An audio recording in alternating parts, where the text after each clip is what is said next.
hear a number of different recordings, and you will have to answer questions on what you hear. There will be time for you to read the instructions and questions, and you will have a chance to check your work. All the recordings will be played once only. The test is in 4 sections. Write all of your answers in the listening question booklet. At the end of the real test, you will be given 10 minutes to transfer your answers to an answer sheet. Now turn to Section 1 of your booklet. Section 1. Listen to the telephone conversation between a student and the owner of a paragliding school and answer the questions 1 to 7. Now you have some time to read questions 1 to 7.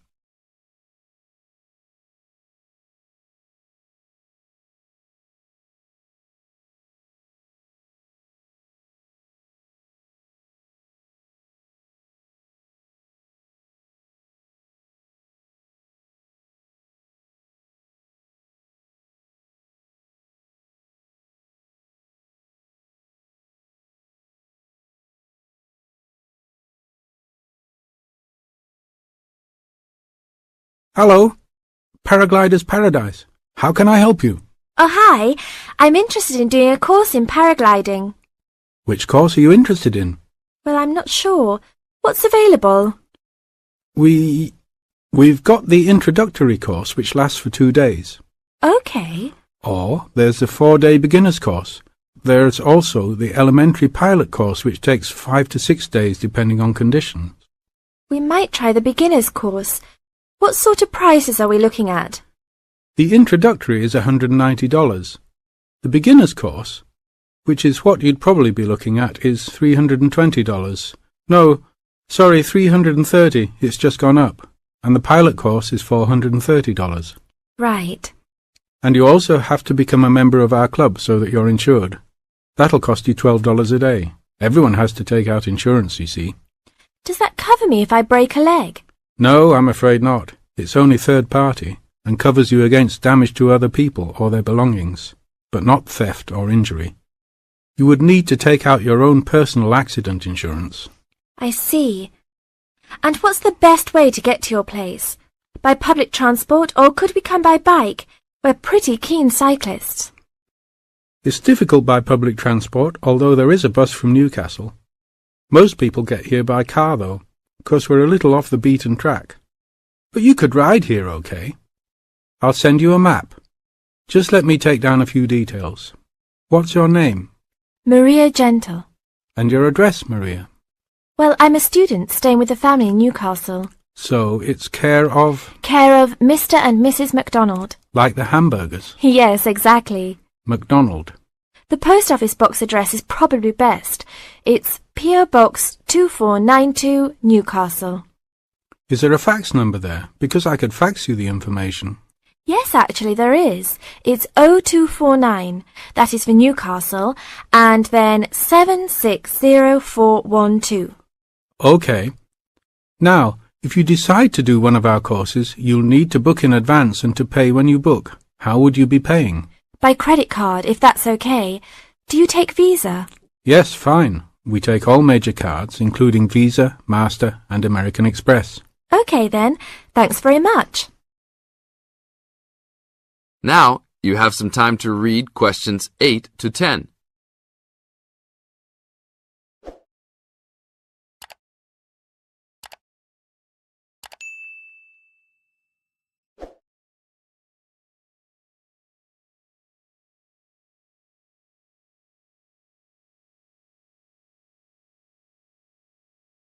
As the conversation continues, answer questions 8 to 10.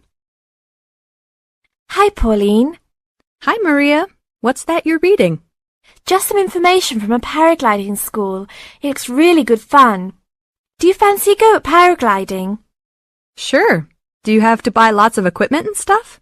Not really. The school provides the equipment, but we'd have to take a few things along. Such as?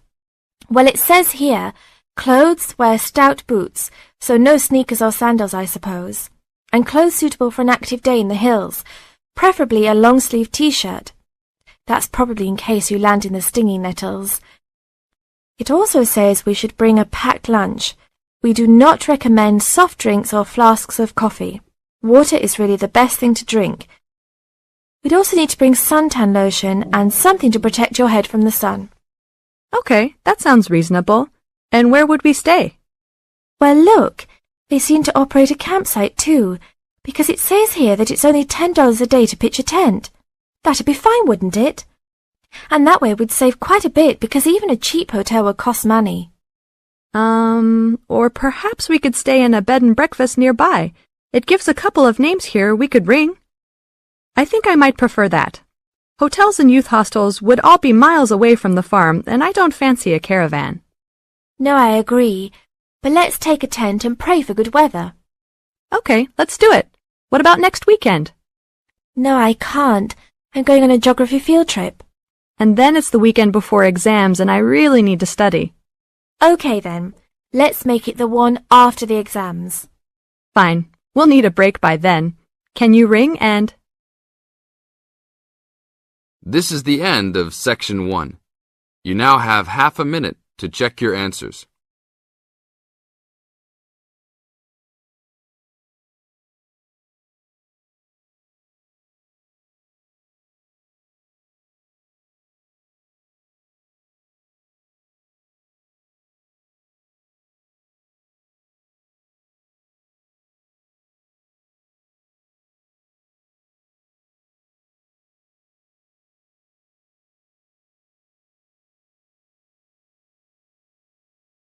Now turn to Section 2.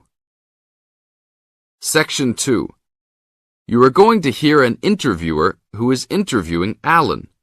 He made a great discovery of Mungo National Park. First look at questions 11 to 15.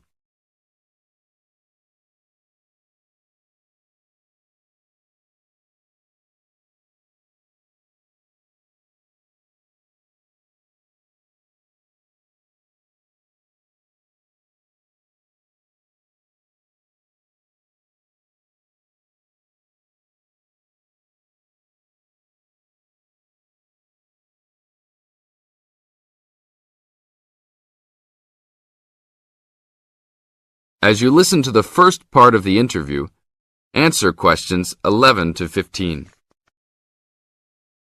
An event occurred in 1996 over a period of 3 days that attracted considerable attention at the time and led to a new find in Mungo National Park, which is the focal point of the Willandra Lakes World Heritage Area in New South Wales, Australia. I talked to Alan Moore, the organizer of this trip, about his experience. Alan, what was the purpose of your trip? Well, as you know, I love the outback and lead tours of people wanting to go into more remote parts of the country. However, I thought it was time for me too to have a holiday. So I packed up my family and we went to Mungo National Park. Why did you choose this location? It holds a record of Aboriginal life stretching back over 40,000 years.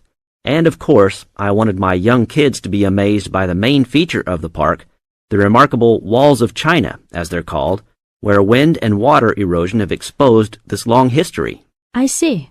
What was the weather like? It was unusual for that time of year. The rain was just one continual downpour after another. We were always soaked to the skin. So we decided to cut our holiday short and only stayed 3 days in the end. However, it was eventful. The obvious problem was to get back to the nearest town, a small place called Buranga.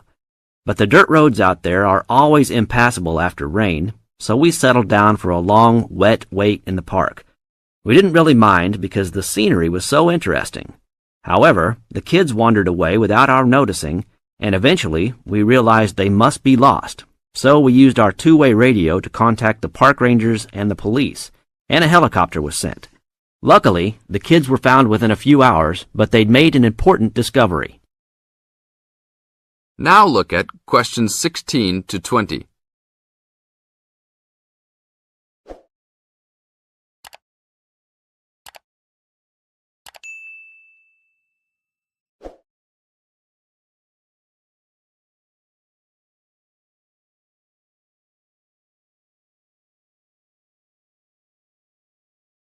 As the talk continues, answer questions 16 to 20.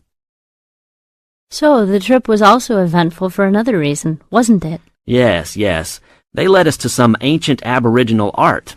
The kids had taken shelter in a very small, low cave that was difficult to see from the outside.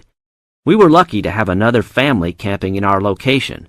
When they heard us calling the kids, they immediately helped us search for them, and as the hours went by, they also provided us with much-needed support and encouragement. We really appreciated their help, and as we were already soaked through after looking for the kids for a couple of hours, they even made sure we had enough dry clothes to wear. The park ranger managed to get through to us to lead the search, and when the helicopter pilot notified us by two-way radio that he'd seen the children but was unable to land nearby, we were able to eventually find them very excited about what was in their little cave. And what did you think of their cave? Well, after squeezing in, I must say I was impressed, and managed to take a few photos of it before we left. There were many faint markings and dots on the wall. It was difficult to tell what they represented because they were so small, but people from the museum who have since visited there said the markings were similar to some other findings in the area, and later confirmed they were very old. Although it's now a protected site, the children like to call it their cave, and are allowed to visit it when a ranger can go with them. Thank you, Alan. If you go to Mungo National Park, you can see the entrance to the cave and some of Alan's photos at the ranger's station. Alan continues to lead tour groups in the outback, and if you want further information... This is the end of Section 2. Now you have half a minute to check your answers.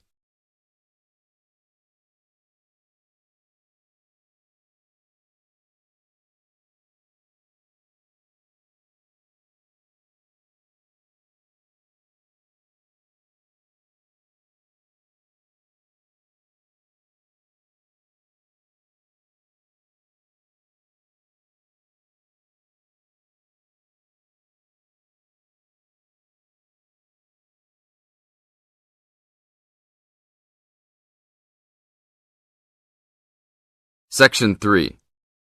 You are going to hear a conversation between Sally and Ben. They are new college students. You now have some time to read questions 21 to 25.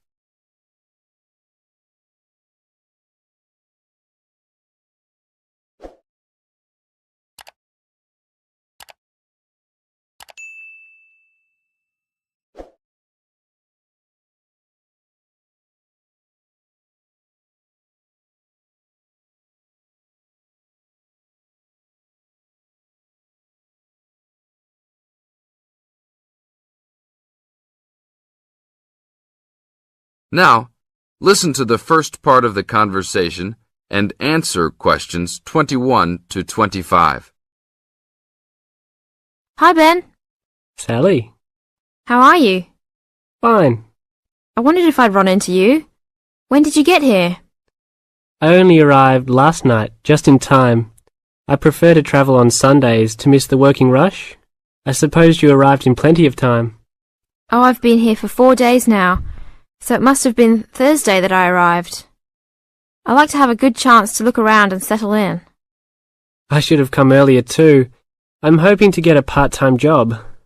Well, you've no time today, I suppose. Do you still plan to be an architect? Yes, it's what I've always wanted to do. And you were planning to do economics, weren't you? Yes, I was, but now I've decided on psychology instead. How many textbooks do you have to get? I've been given this long list, and I'm sure they'll cost a fortune. See? That looks a lot. It's longer than my list. Well, it's 14 all told. So I might use library copies instead of buying some of them. What about you? I'll probably buy the whole lot of mine because I only have 5 on my list, although I'm sure there are many more I'll have to read. Luckily, we don't have to read them all straight away. Have you got your class timetable yet? It came with the book list. When do your lectures start? Tuesday. That's tomorrow. How about yours? Oh, I've got an extra day, the day after yours start. Now you have some time to read questions 26 to 30.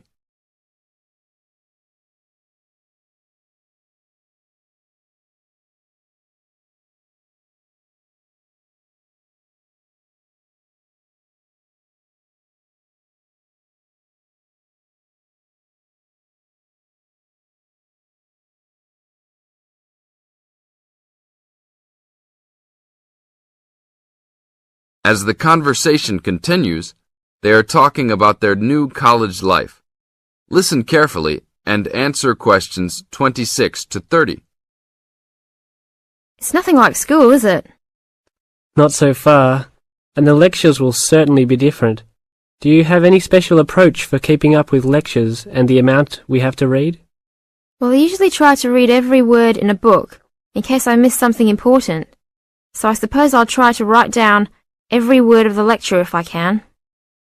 Oh, I couldn't do that. I'd get cramp in my fingers, and I wouldn't really hear what was being said. I usually skim a book when I read, and underline key parts, so I guess I'll try to make notes on the main points of the lecture. Have you thought of using a cassette recorder? You mean to record the lecture? Yep. Then you could make really good notes. Is it allowed? I think so. It must be. Plenty of people seem to do it. It has to be better than trying to write every word as you listen. Anyway, what's your first lecture about? Oh, it's on the Industrial Revolution. The Industrial Revolution? Sounds boring to me. Not really. It made a big difference to everything, including architecture eventually. So what's your first lecture about? It's about what separates humans from other animals. Okay. Look, I was on my way to the library to check out some of these books on my list. I have a tutorial paper to give in a couple of weeks. Oh, what's the topic? Well, I think our lecturer must have trouble thinking up topics. The topic is, why study architecture? I don't know. It could give you a chance to set out what you want to do. I guess so. Have you been given any tutorials to do yet? Yes. Mine is called Needs for Sleep. Sounds almost as interesting as mine. This is the end of Section 3. You now have half a minute to check your answers.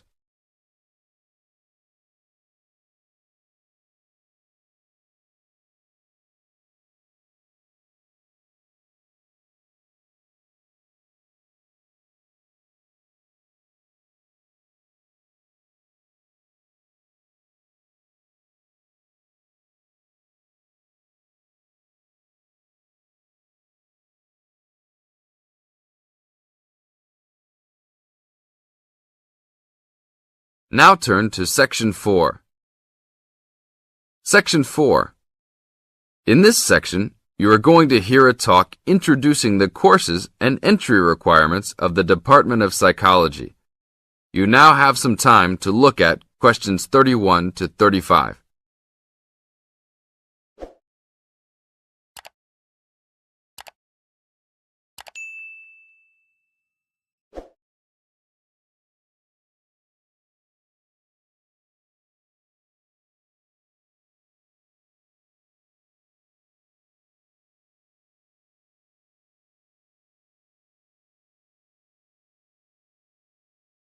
Now listen to the first part of the talk and answer questions 31 to 35. Good morning and welcome to the Department of Psychology's Information Day for new and intending students. I'm the head of the department and today we plan to give you a clear idea of the main courses we offer, their entry requirements, duration, and the types of jobs you might obtain after gaining these qualifications. During the course of the day, I hope you will take the opportunity to talk to staff and attend information sessions for particular courses that may interest you. Some of these courses are open to school leavers, but some have particular entry requirements, so it is important to note these. Firstly, the Certificate in Psychology is offered as a 6-month course for those wanting a general introduction to the subject for personal or work-related purposes. There are no specific entry requirements. At undergraduate diploma level, we provide a 1-year diploma in psychology course designed for those already in employment whose work and previous training is not in psychology. There are no particular entry requirements, and students in this course usually take it to help them progress into their careers. For a major in psychology, we offer a 3-year degree course called a Bachelor of Arts, after which students can go on to take other courses if they want to specialise in psychology. The only requirement for this course is the usual undergraduate admission to university. Now, For the more specialised courses in psychology, we offer a master's degree to be taken over 18 months. This can be by research or coursework, but entry to this programme is only through first gaining a degree in psychology. That means you must have a degree majoring in psychology. And lastly, for those wanting clinical qualifications at postgraduate level, we offer a diploma in clinical psychology over a 12-month period, usually called Clinical Psychology Diploma, for short. The minimum entry requirement for this programme is an appropriate honours degree. Now look at questions 36 to 40.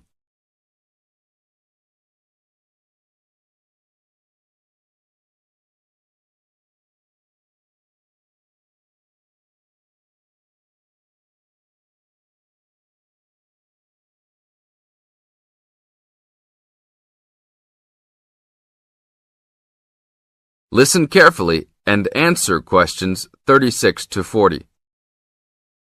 Now, it's also important that you have some understanding of the types of work these courses can prepare you for, and it's useful to know the relationship between the work you might do after you complete the course and the work of others who have studied different courses in psychology.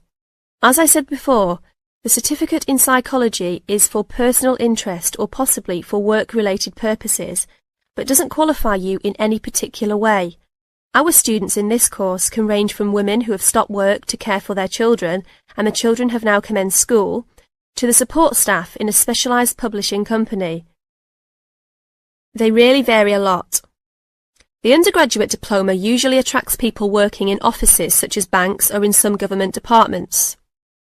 If you gain a degree with a major in psychology, again, you are not professionally trained, but this could enable you to undertake further training to obtain professional qualifications, or it might just be part of a first degree that will help you to get a good job that doesn't require particular specialisation at that stage. After completing a master's degree, you would expect to have some specialisation, perhaps in research or on a particular aspect of psychology, such as child development. For those who also have a clinical diploma, there are a wide range of jobs available. Some focus on helping people with personal adjustment or family problems. Others might concentrate more on using psychological tests, or perhaps working in particular institutions, such as those for the mentally ill, or in prisons. There are many other job opportunities, so if you are interested to discuss possibilities with any of the staff today. This is the end of Section 4. You now have half a minute to check your answers.